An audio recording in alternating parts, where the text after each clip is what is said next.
Good morning. You're here this morning at Let's Talk About It with Bainbridge Island Community Senior Center.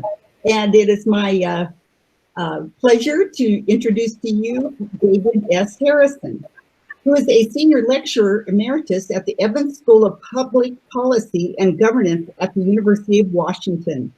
He taught policy analysis and new program designs at the Evans School's Masters in Public Administration program.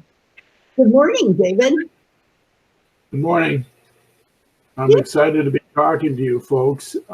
In addition to my Evans School career, I've been in and around politics, elected politics in Washington State for all 35 years that Cindy and I have been on the island. So, in fact, for a time I worked as a policy counselor to Senator Cantwell, but I've also done things in Olympia for Governors Locke, Gregoire, and Ruth Gardner, and a little bit for Jay Inslee. So I'm a veteran of this political scene. I very much want this to be a nonpartisan discussion, and I'll make it so. But in terms of full disclosure, I have a blog that a couple of you are on that espoused a little bit more of a partisan point of view. I think we should start by recognizing what an amazing thing that just happened. That is, 4 years ago, without a pandemic, 128 million Americans voted in the presidential election. And this morning, as counting continues, we just passed 150 million in the middle of a pandemic. We're headed toward 230 years of peaceful elections and peaceful transitions of power. And I think for all the flurry that's out there and the backing and forthing, it's time for us to celebrate the festival of democracy for a minute. The fact that we can do this again and again with temperatures being what they are and in the middle of a pandemic speaks volumes about the promise and the reality of the American political experience. And I think we all deserve to be proud that we have been able to do that. So we had an election. I'm going to say a couple things about what happened. And then I know I'm a veteran observer and in my university days, analyst of these things. So there are some things oh my goodness, look at that. Very impressive beard, Mr. Cobain. I know some things from my university research and so forth, and so I'd be glad to be helpful, but you all know some things too. So first, I'll just let fly with some things that Reed asked me about. Outside of the huge contest between Donald Trump and Joe Biden, it turned out pretty much even. There was an incredible amount of change in state legislatures, in state governorships, or even in the Senate races, where right now the Democrats are +1, where they picked up 2 seats and lost 1. So what we're getting, I think, is all the power of the election was basically a referendum on Donald Trump's leadership, colored by what has been happening with the pandemic. So I think people looking for more on either side of the partisan divide, looking for more from this election, would be pressed to find it. They would find some things they liked and some things they didn't like. For instance, Democrats very much in advance of redistricting that happens after the 2020 census wanted to take back a whole bunch of state legislatures, and they did not. The Republicans picked up some House seats, but not nearly enough to unseat Nancy Pelosi and the Democratic majority. What did happen, of course, is Americans felt the race between Trump and Biden very strongly. And right now, the Biden lead is a little bit over 5 million. For those of you who like that news, it's not going to change. All this stuff out there about this lawsuit or this or that strategy or theory, or some person said this, some said that. The election is over. The Republican governor of Ohio reemphasized that yesterday, and this is a period of adjustment and mourning and transition. And if anybody's sitting here thinking that the election's not over, I'm here to tell you this election is over. The results are not going to change. The Pennsylvania lead is too high to get Biden to 270 electoral votes. The lead is too high, and the nature of the lawsuits that have been filed, the remedy that would be advanced for those lawsuits, if they were to be successful, would not change the results. So you'll see in the next week, not a concession from Donald Trump, but you'll see an acceptance by the Trump forces and an acceleration of the transition. Whether or not Donald Trump sets himself up as a TV commentator in a new network, or as a candidate for 4 years from now, or both, it's not, I promise you, it is not useful to consider whether this election is not over, because it is. In terms of how the map, it's different than it used to be. As you know, 4 years ago, Trump beat Hillary, having to do with Wisconsin, Michigan, and Pennsylvania. The interesting thing about this election is not just that Joe Biden won those back by fairly narrow margins, but by what has happened in Georgia and Arizona, which Biden will win, and North Carolina, which he barely lost. I think this will change the map going forward, and in terms of which states are significantly contested by who's ever running 4 years from now. I'll remind you that 4 years from now, Joe Biden will be 81 and Donald Trump will be 77. So I'm thinking that the chances that either of them will be the presidential candidate are slight. I think there'll be a generational change. I also think it's important to, as Reed pointed out, to think about what else changed, what's new. The most pronounced, there's two things I want to mention in terms of demographic change. One is there were 6 million fewer voters who are white with a high school education. Donald Trump won in 2016 with that demographic, and it's going away because that cohort's getting older, because the generation after that has a little bit more post-high school education, and because the new voters tend not to fit that characteristic. We're only 20 years away from having the majority of our population be present minorities. We'll be at about 50% of the population being white. So what was very interesting in this election is Democrats saw that, especially the increase in Latino voters, to be a big plus.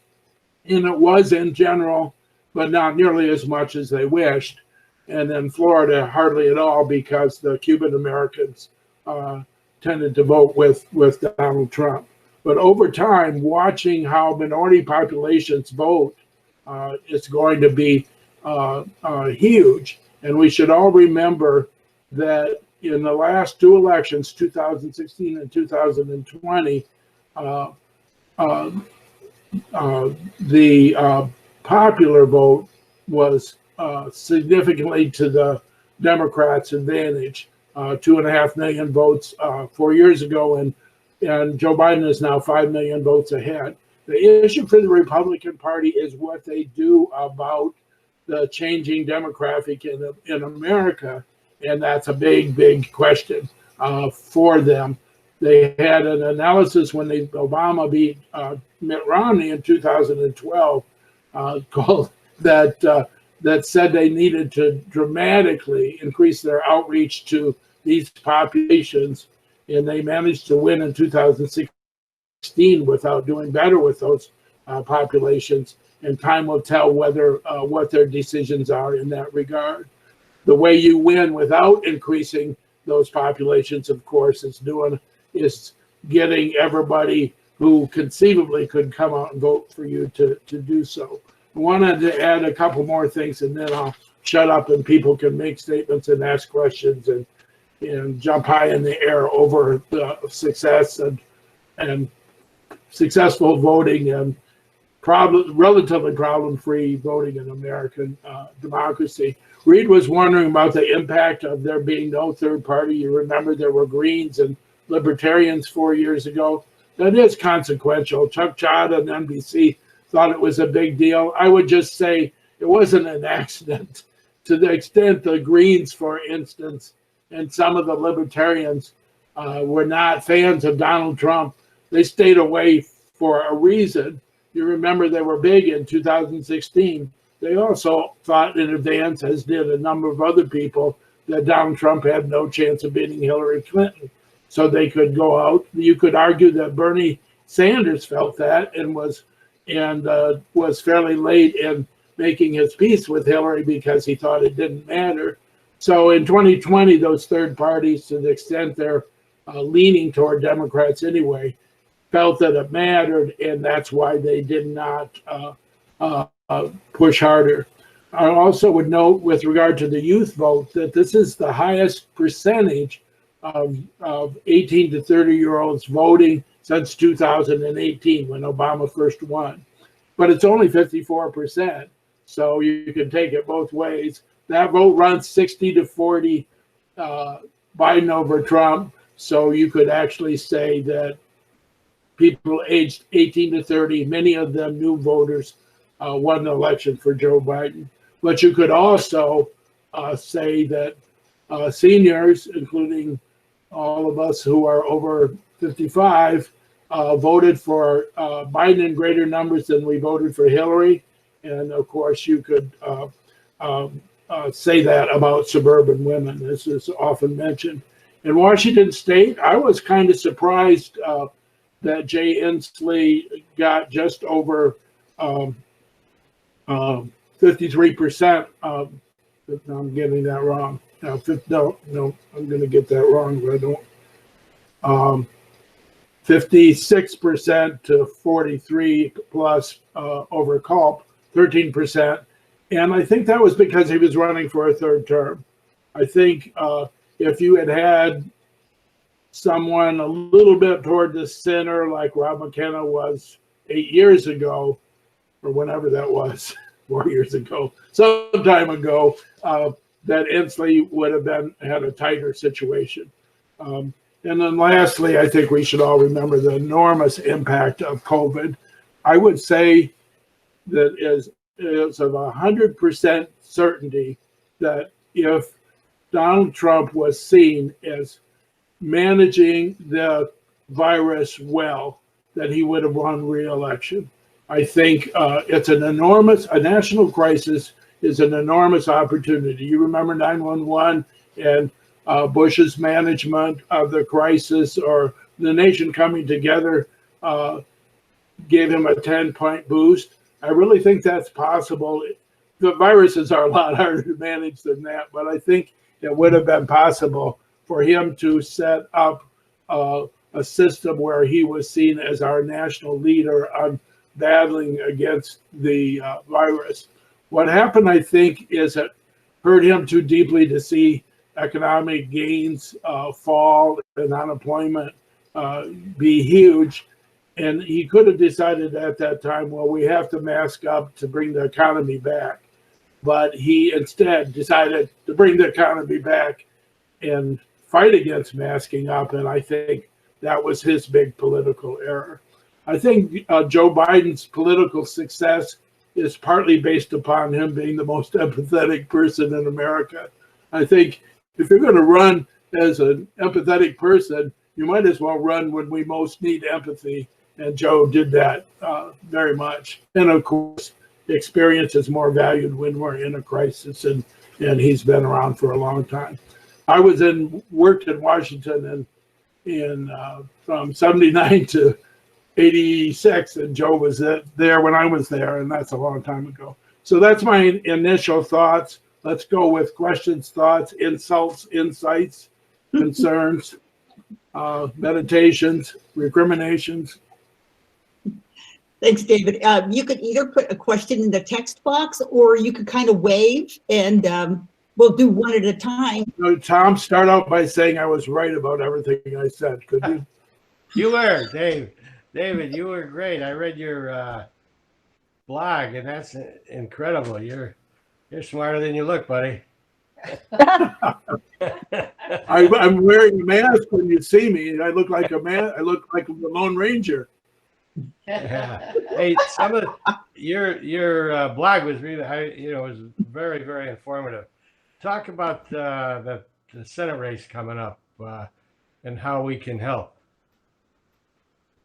It's interesting. So Tom's framed it like we're all on the same side of that. So I don't know about that, but I, of course, am on one side of it. So as you know, there's two runoffs in Georgia. Jon Ossoff, who just lost by 70,000 votes to Perdue, the existing senator, and Kelly Loeffler, who is in a runoff with Raphael Warnock, who's, interestingly enough, the pastor at Ebenezer Baptist Church, the senior pastor where Martin Luther King was a pastor many years ago. This is an interesting analysis because normally in Georgia, you would just say the Republican would win the runoff. This happened when Jon Ossoff ran for Congress. It's a little bit more complicated now for a couple reasons. You would say that Republicans are more frequent voters, but the whole reason why Biden just won in Georgia is Stacey Abrams and a bunch of other people. But I can promise you, if just Stacey Abrams lived in Oklahoma, we wouldn't be talking about Georgia. So they've won by 10,000 votes, and there's, as you know, the runoff in January 5th determines who will control the Senate. That is, if the Democrats win both votes, Kamala Harris, they would be at 50-50, and Kamala Harris would break the tie, and the Democrats would control the Senate.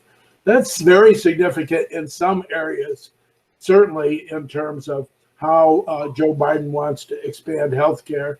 It helps to have 50 votes, and you can talk a lot about how Murkowski or someone else might vote with him, but he would like to have 50 votes, I can promise you. In terms of who's going to win, what weighs it for Republicans is the frequency of their voting. What weighs it for the Democrats is the Republicans are fighting right now. Unbelievably to me, these two candidates just went out and asked for the resignation of the Republican Secretary of State, who is counting the ballots. I can't find out, and I can't see any reason why they would do that. There's no obvious fraud or mismanagement, and they're attacking their own, and he's been defended by the Attorney General and a little bit by the governor. So that's where it stands. If anybody is of that persuasion, what they can do, of course, it's everybody, all candidates are going to have a lot of money. You could get onto my blog, and if you were interested in that, and find out how to do postcards and all those sorts of things. Stacey Abrams' organization is called Fair Fight. Somebody wrote me yesterday after donating to Fair Fight, and those donations were split a third to Fair Fight, which is doing voter registration, and a third to each of the candidates. So that's what's going on right now. Remember, if you're interested in those kinds of things, the registration deadline is December 7th. So right now, Stacey Abrams and other organizations like the New Georgia Project are all about registering, and and then after December 7th, it'll be about getting out the vote and persuasion. But right now, they're trying to get new voters. I have a question. How much damage can Trump do as a lame duck, and how much is irreversible? And if you could explain the process, I'd appreciate it. So the very interesting thing about this is true in terms of, say, if you were asking that as, say, a Biden supporter, and you were wondering in general what is reversible and what's not reversible, you would really go by policy area. So any executive order that Donald Trump does in the area, say, of environmental policy can be painstakingly reversed. So if one thought of that as damage, one would say the damage is the environmental harm that takes place during the period of time the executive order is in effect. And so that's the area of, I'm just going to have to let that go for a second. Sorry. Oh, So in some other areas, it's a little more difficult. For instance, it is not a trivial issue to watch intelligence briefings not being given to Joe Biden. And there are bad people around the world who would like to take advantage of a bad transition.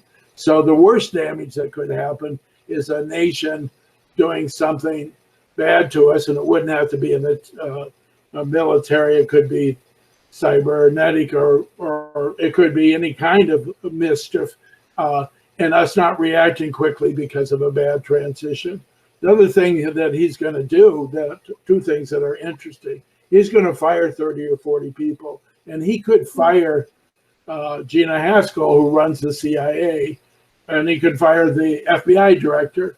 That tears the fabric of democracy. I wish he wouldn't do that. If he does do that, then those agencies will be eventually okay. The final issue is watch who he pardons. He's not the only one who's pardoned, and infamously, Bill Clinton pardoned a man named Mark Rich, who was a rich man and who had given him campaign donations, and a lot of us didn't like that. Trump could pardon 100 people. It's not necessarily clear that he couldn't pardon himself. So the problem with that for him is it only protects him from federal litigation. It doesn't protect him from what a state prosecutor might do. But so the next 6 weeks were in kind of a delicate position. Mr. Cohen, his former prison aide, Michael, said that he'll go to Mar-a-Lago at the New Year's and not come back. That would be good. Other questions? yes, I'll read some questions to you. This is from Robin Hunt. Here is my question. What besides anti-Trump sentiment might explain the vote tallies in some states that went for Biden, but retained elected Republican senators and congressmen? Does this suggest that the majority of the middle of the road? I didn't get the last sentence. Oh, I'm sorry. Does this suggest that the majority of Americans are more middle of the road? Robin, good to see you. I think Americans aren't as troubled by divided government as Democrats are. So I think, even in Washington State, Joe Biden ran 100,000 votes ahead of Jay Inslee, maybe having to do with that third term deal. But I think yes, that the idea that there's Democrats in the Senate, in the House, and Republicans in the Senate might be comforting to some voters and might be problematic for us in Georgia. That will be the campaign position those Republican candidates take. Some people like divided government, and beyond that, their decision was more about Trump than it was a rejection of.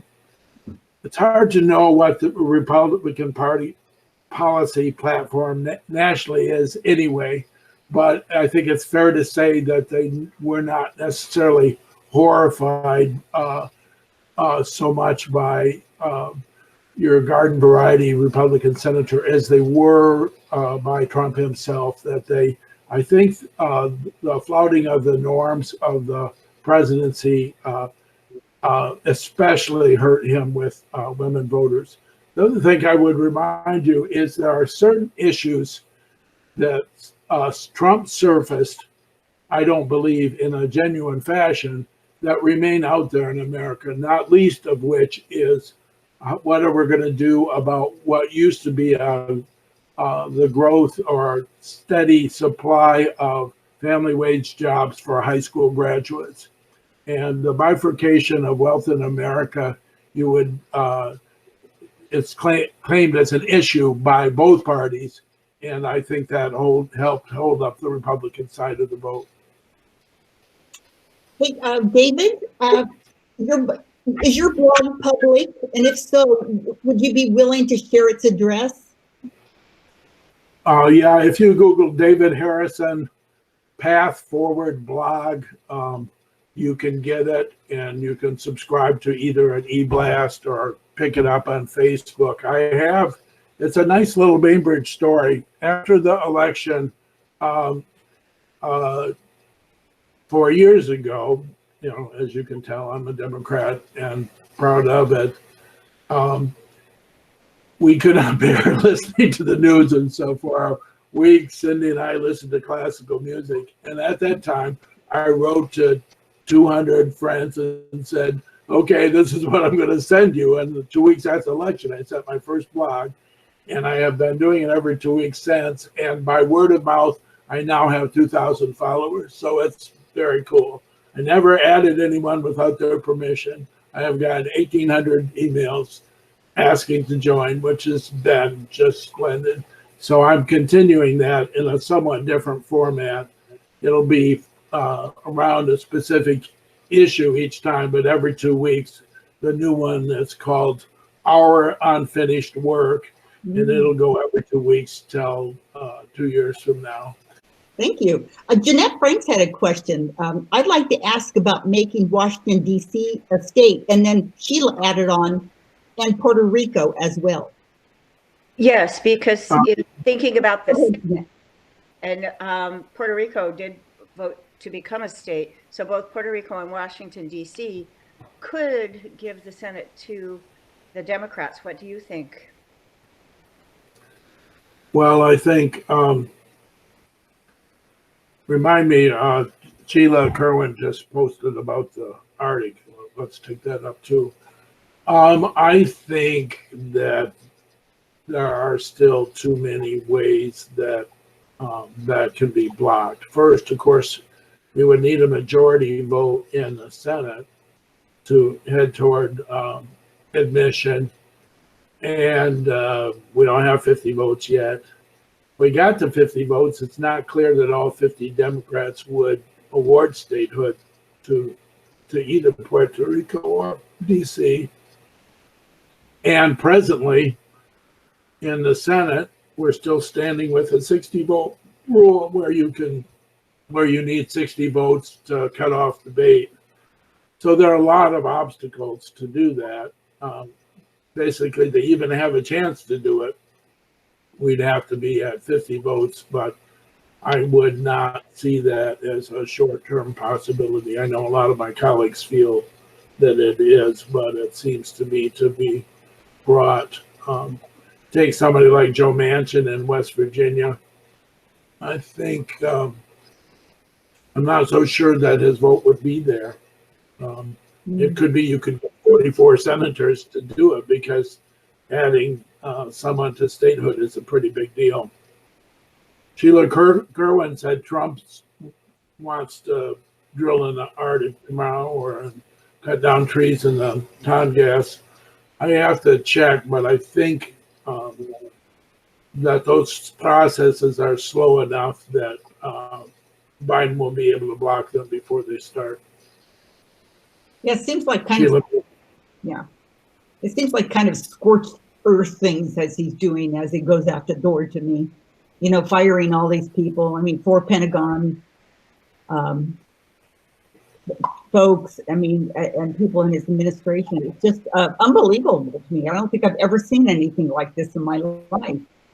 Well, there hasn't been. I think that it's interesting because if you were, say, of the persuasion that he's been not a good president, the thing that he's done that is most surprising in terms of Republican Senate acceptance is that ravaging of people that they know and that they helped get appointed in the first place. Gina Haspel, who's head of CIA, was over visiting Mitch McConnell the other day. And you'd think Mitch McConnell would say, this is not going to happen. I'm going to call the president. But that's not really the relationship that the Republican senators have with Trump. And it all goes back to when Republican South Carolina Representative Mark Sanford was beat in the primary 2 years ago on Trump's say-so. We can say that it would be politically advantageous for a sitting senator to stand up to Trump, but it wouldn't be true because sure, you could win 5% of the votes in the middle, but on Trump's say-so, his base can go away. So if they want to have a future in politics, then they don't stand up to him. And even to this day, he's watching people to make sure that they don't congratulate Joe Biden. And it's not a surprise that only 4 senators have congratulated Joe Biden, and it's Mitt Romney, Murkowski, Collins, and Ben Sasse. So it's no surprise at all. No. Donald Trump's power is not an illusion. But if you were to be surprised about anything, Charles Grassley's sitting there in Iowa. He built the Inspectors General Network, which looks for fraud and corruption in agencies. That's the signature achievement of his career. And he has watched Trump hire 5 inspectors general. It's awful. It is awful. It certainly has made me nervous, to be quite honest with you. Lawrence, do you want to say something, or Bonnie?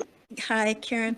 And listening to all of it this year, one thing that really surprised me was the description of the Democratic Party as the elitist party. I've been a Democrat all my life too, and it always seemed like, I don't know, I just didn't understand when that happened or how it happened, and I didn't know it happened, or that confused me. Well, I think it didn't happen. I think when people are running to do this and that, they try and think of something to say about the other side that is deprecatory. And if you look at who votes and donates to Democrats, there's no seven to lead this party. If you, for instance, tallied the average income of every Democrat and compared it to the average income of every Republican, you could see that. I think it's the utilization of entertainers and sports figures and the presence of cocktail parties, which raise large amounts of money, which both parties do, I think gives rise to that. But I think you should see it as nothing but political language. I think the language that is more interesting is actually in Georgia, Loeffler and Perdue now are calling us the Socialist Party. It's very interesting because there is very much a battle between progressives and liberals as to where government should intervene. And none of the choices are anything like Northern European socialism. But it is true that Bernie Sanders himself calls himself a democratic socialist. So in a sense, Democrats have created that ground. And Medicare for All, in some of its permutations, was interested, not Joe Biden's interpretation, was interested in eliminating individual insurance. So I think that is more of a battleground for the future.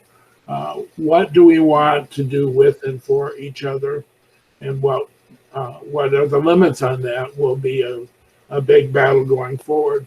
I think if you're a Democrat, you're happy to have Joe Biden lead that battle, because Joe Biden's basically in his politics as an old-fashioned liberal. Reed. Yeah, I think that probably one of the reasons that elitism sticks is some of Clinton's, a result of some of President Clinton's efforts against things like ending welfare or shifting some of the activities. There's also been a long movement towards free trade, which used to be sort of a Republican calling card, and it became seen as an important thing in the Clinton and Obama administrations, which went against some populist views of working class voters. And I think those have been leveraged for sure to make it look like the Democratic Party was quote unquote out of touch. But then you have, as David was just saying, this claim of socialism. You can't kind of have both. Yeah, you can. I think in the Midwest, primarily in the Midwest, with Democratic support for NAFTA is seen as turning backs on manufacturing. I think it was more complicated than that, but I used to do a lot of work for the state on adult retraining and what to do with workers whose jobs went away. And I myself feel that the Democratic response to the impacts of global trade has been insufficient. I myself am a constrained free trader. I just think that if you celebrate global markets and the economic opportunities that gives us, then you're obligated to deal with the economic impacts of that, and those are considerable. And the fact that we've grown an immense technology sector doesn't mean that we should be oblivious to what has happened in manufacturing. True. A lot of manufacturing went offshore for cost reasons. Absolutely. Hey, Tom, do you have another question? I have a question. Oh. It's Catherine Hayner. If Trump fires all the people that he possibly could, including the FBI and our security people, and Biden's not even being briefed, getting his presidential brief as usual, who's really going to be running the country, and who knows what's really going on? Good Well, I question. think if Mark Meadows has recovered from the COVID, I think he and Jared Kushner will be the prime decision makers from. I think in terms of the FBI, Biden has a good understanding of all those agencies without transition assistance and briefing from the Republicans. Where we're most in danger is international intelligence briefings, because Biden obviously would not have access to those intelligence reports. And you see Langford, the Republican senator from Oklahoma, saying, James Langford said he'd fix that by the end of the week. Those Republican senators don't like that at all. And so one way or another, that will be fixed. It's a little less of a problem. What it does in the agencies to fire people vindictively because they didn't bow before you is it's just a petty little last minute thing. For most of those agencies, they'll be able to operate in these 2 months. And the rank and file, you can bet that every day of the week, FBI agents are still FBI agents. So there you've got that to feel good about.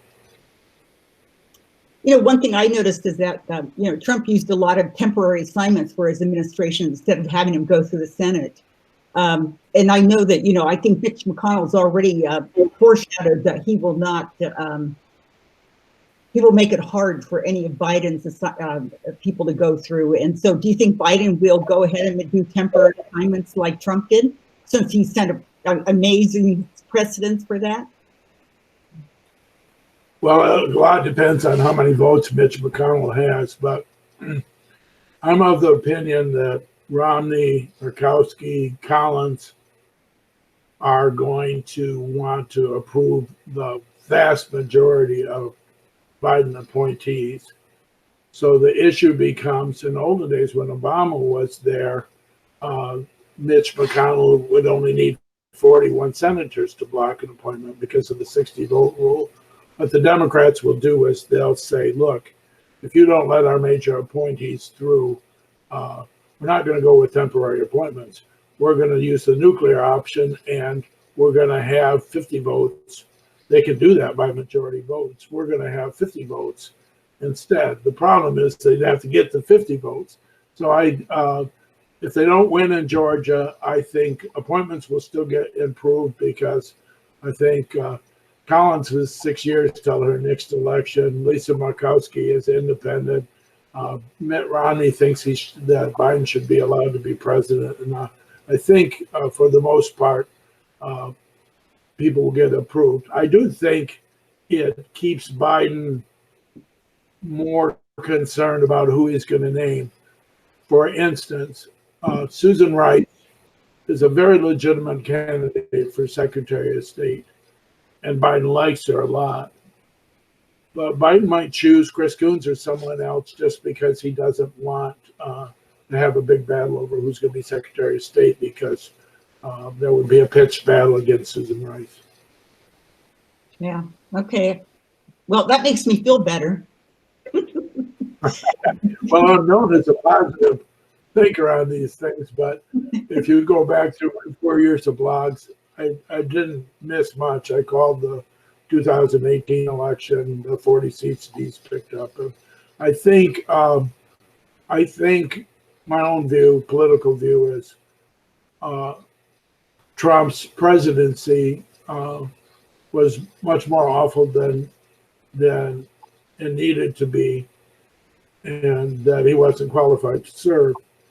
I do think, especially living here, and for those who've lived on Bainbridge for a long time, it wasn't always a Democratic enclave, nor was Washington State.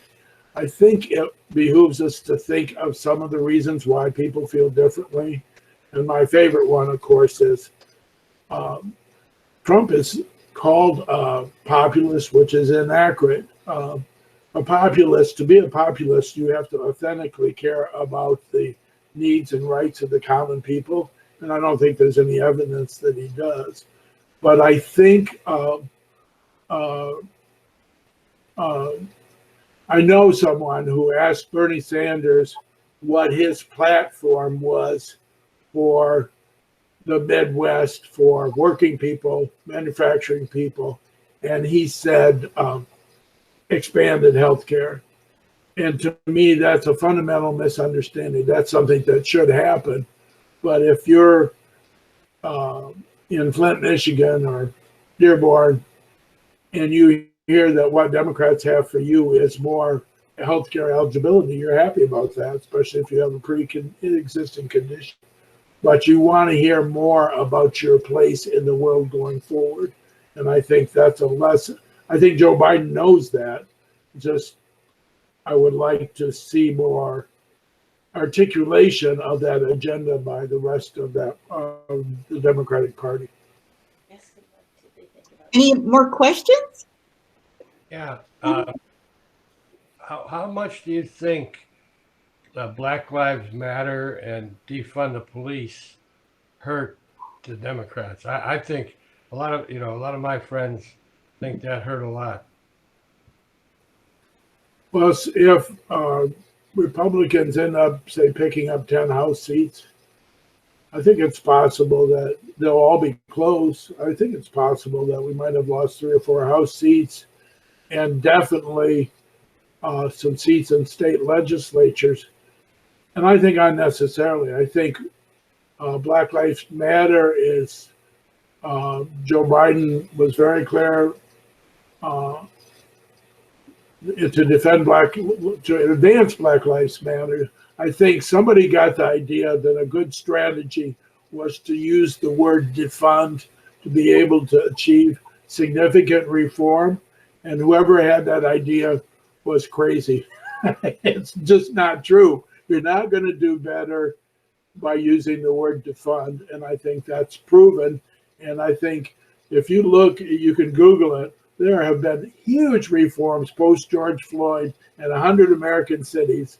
I don't think Seattle's an exemplar of anything, but in a lot of cities, there's been a lot of change in police practices that was brought upon by George Floyd's death. And I think defund is an albatross that hurt us politically, especially in state legislatures. I would like to see you once a month on this in this forum to chat about where we are with this transition and with the Biden presidency. I'd be happy to do it. And note that in my blog, some of those blogs all have a political tweak to them, but some of them will be, well, what are we doing then on X issue? But they will always be conscious that there's an election 2 years from now.